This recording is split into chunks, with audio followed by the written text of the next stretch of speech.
You don't need to see an explosion to know what it does. You don't need to see death to understand what those explosions cost. Behind the blurred part of this video, too graphic to show, was the burned body of a 91-year-old Ludmila. The footage was recorded by her son, Alexander. It was captured almost a month ago after a Russian Iskander ballistic missile had landed nearby. The projectile had hit an ammunition store, which should not have been there. The ammunition ignited, turning one strike into hours of secondary explosions.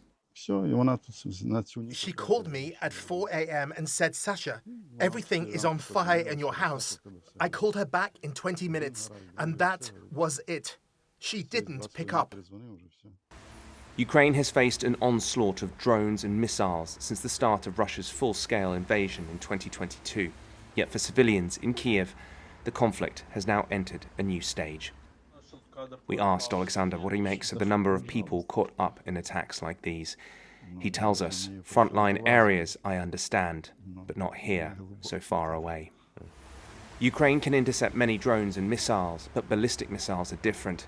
Without systems such as the US-made Patriot, there are few ways to stop them.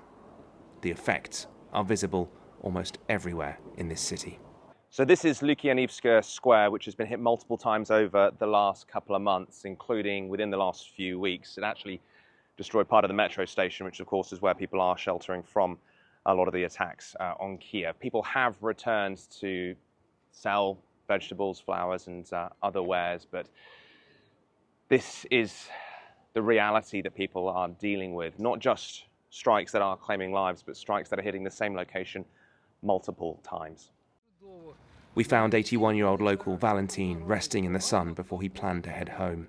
He was no stranger to rockets, he told us, having served in the Soviet army in Uzbekistan. Now the rockets he once worked with are part of how he measures daily life in Kiev. Sometimes things seem to be getting better, he said, but then comes a night when many missiles fall on Kiev. Even after metro stations themselves have been damaged, many people still head underground during major attacks. People have been using the subways in Ukraine as shelters since the start of the war, but with the ballistic missile threat now taking on renewed danger, this provides an additional level of safety for people that they're in dire need of. On quieter nights like this, many still stay at home and take their chances, but during major attacks, the stations fill again. Figures from the city suggest on some nights, more than 50,000 are now seeking refuge in places like this.